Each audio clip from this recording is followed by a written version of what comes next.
भविष्यात विधानमंडळाची प्रतिष्ठा बाधित होईल असे वर्तन सभागृहात व सभागृहाबाहेर कोणतेही सदस्य करणार नाहीत अशी मी अपेक्षा बाळगतो.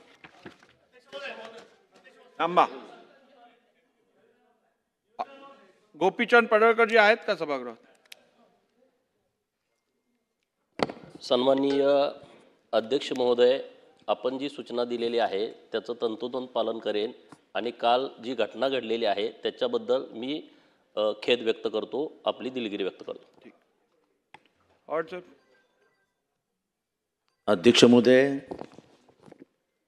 आपण बोलत असताना असं म्हणालात की नितीन देशमुख हे माझ्याबरोबर आलेले होते, तर सभागृहात येताना मी दररोज एकटाच येतो, माझ्याबरोबर मी कधीही कोणाला आणत नाही, माझ्या मागे फक्त माझा पीए चालत असतो, त्याच्याशिवाय माझ्याबरोबर कोणीही नसतं. मी कधीही कोणाच्या पासवर सही करत नाही आणि कोणाला पासही इश्यू करत नाही. त्याच्यामुळे रेकॉर्डवर चुकीचं येऊ नये की नितीन देशमुख यांना मी घेऊन आलो होतो, आपल्या ताब्यात आहेत ते, त्यांना आपण विचारा ते कसे आले होते.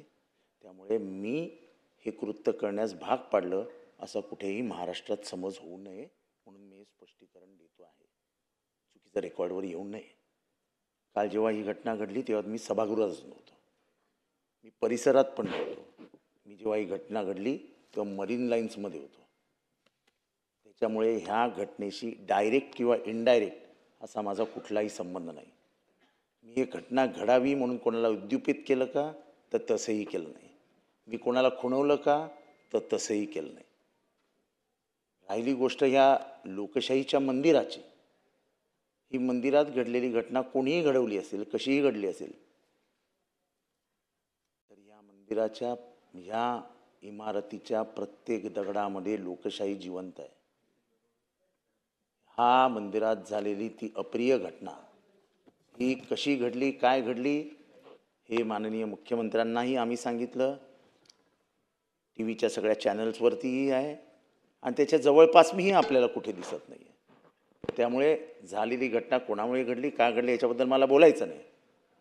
पण अध्यक्ष महोदय, मी आपल्याकडे काल निवेदन केलं होतं की माझ्या व्हॉट्सअपवरती, माझ्या ह्याच्यावरती मला अत्यंत गलिच्छ भाषेमध्ये शिवीगाळ करण्यात आली, मला मारण्याची धमकी देण्यात आली. मला बोलू द्या अध्यक्ष महोदय.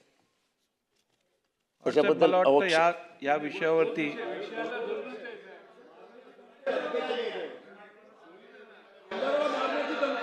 तर अध्यक्ष महोदय, मला वाटतं या विषयाचं गांभीर्य या सभागृहातील सर्व सदस्यांनी घेणं आवश्यक आहे.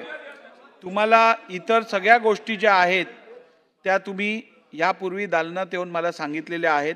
त्या सगळ्या गोष्टींचा विचार करून ऐकून घ्या, सुरक्षा रक्षकांकडनं नाही, हे काय योग्य नाही. तुम्हाला हा विषय जर पॉलिटिसाइज करायचा असेल तर हे योग्य नाही. मला वाटतं आपल्याला सभागृहाच्या भावने उल्लेख करायला बंदी करणं योग्य नाही. त्यांना बोलू दे ना. अध्यक्ष महोदय, धमकीचा उल्लेख करण्याला कोणाची मना नाही. विषय काय चाललेला आहे, आज जो विषय अध्यक्षांनी एखादा प्रस्ताव मांडल्यानंतर कधीतरी राजकारणाच्या पलीकडे जाणार आहोत आपण की नाही जाणार आहोत, तर त्याचं वेगळं मांडता येईल ना. पण एक विषय जर अध्यक्षांनी मांडला, एक निर्देश अध्यक्षांनी दिला आहे, असं नाही होत.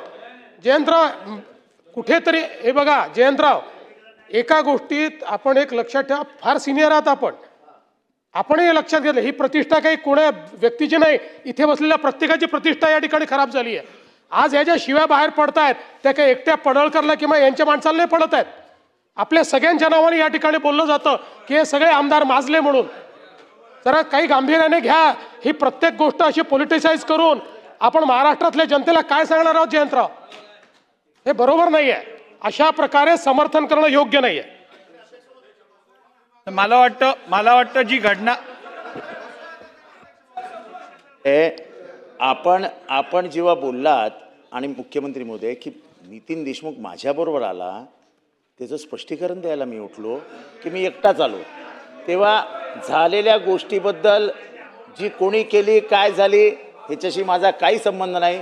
पण जे झालं पवार ते साहेब- चुकीचं झालं आणि त्याच्याबद्दल मला आहे. वाईट वाटतंय. ठीक आहे, मी फक्त रेकॉर्डवरती एवढं आणू इच्छितो, या संदर्भात दोन्ही सन्मान्य सदस्यांनी सभागृहात दिलगिरी व्यक्त केलेली आहे.